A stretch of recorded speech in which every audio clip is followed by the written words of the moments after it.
My name is Kay Byfield, and this is your ArtSpeaks Studio Moment from ArtSpeaks Studio in Dallas, Texas. Today we're going to talk about gradation. Gradation is one of the most important principles of design, and like all the other principles, it can be applied to any of the elements. Although we most commonly talk about gradation in terms of value, which is light and dark, or color, which is the hue of a color, or perhaps the intensity of a color, but always color related. That isn't true, however, because anything can have a gradation. The term gradation means the range of some element from one aspect to another. So, for instance, you could have a range of sizes, which means from very, very small to very, very large, with a transition that's fairly even across those changes.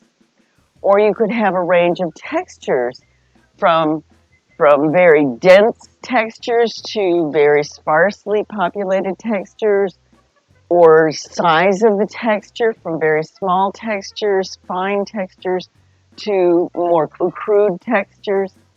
Any of these can be a gradation.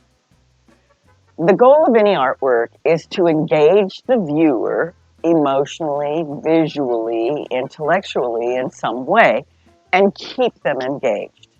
The longer the viewer looks at an artwork, the more we can consider that piece to be a success.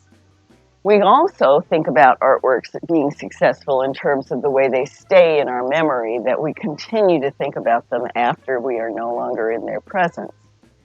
All of this is important, and the principles of design, which organize the elements, are one of the ways that artists do keep us engaged with the piece. In terms of gradation, we use gradation to give pleasure. Gradation creates harmony, but also to direct the eye around the piece and keep the viewer engaged. So let's look at some examples of gradation. For instance, in this piece, the artist uses the gradation of the way that the background, the mountains are painted. That gradation moves your eye around the piece. And in most of the piece, the colors are very neutral, but as they get behind the buildings in the foreground, they become much more colorful. So you have that gradation from the neutral to the colored. And then the focal point is achieved by using geometric shapes in the buildings in a very, very light value against those more colorful dark trees, which keeps you engaged. The gradation helps you move around the piece. Here's another example of the use of graduated colors. In this piece, the blues become progressively lighter and move you to the foreground of the painting, where you have that boat, which is orange, which is the complement of all that blue, and that orange boat becomes the focal point. And you have a gradation within the boat from bright colors and lighter colors to darker and duller colors, and so forth. So all of this gradation that is used by the artist is a successful way of moving the eye around the surface and creating some pleasure with those color choices. And gradation is often used quite successfully and in a very important way early in the painting, in the first washes. So for instance, in this piece, you see that he's used the gradation in the sky and in the ground to establish his colors so that they relate to one another and to move you into the center of the painting. Then in the finished painting, you don't see the gradation as readily, but that gradation was quite successful in creating color relationships and moving your eye around the painting. In this case, the gradation is in value, and the artist has used the textures to add some interest and an unexpected quality to the painting. But the painting is basically monochromatic. The gradation moves your eye through the piece, and at the focal point, you have the highest degree of contrast.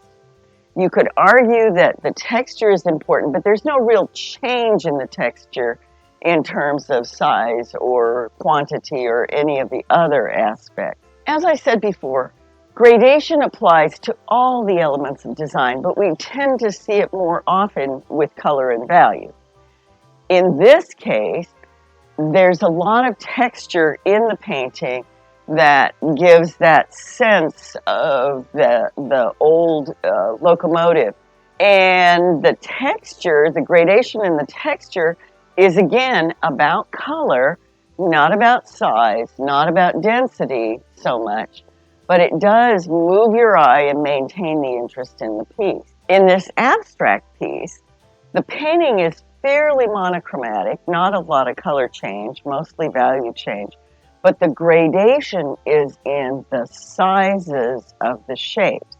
Most of them are geometric shapes, and on the perimeter we have the larger shapes in general, and in the center, where the focal point is, we have smaller shapes. So there's a gradation from large to small. Gradation is used in so much of visual art because it is so pleasurable.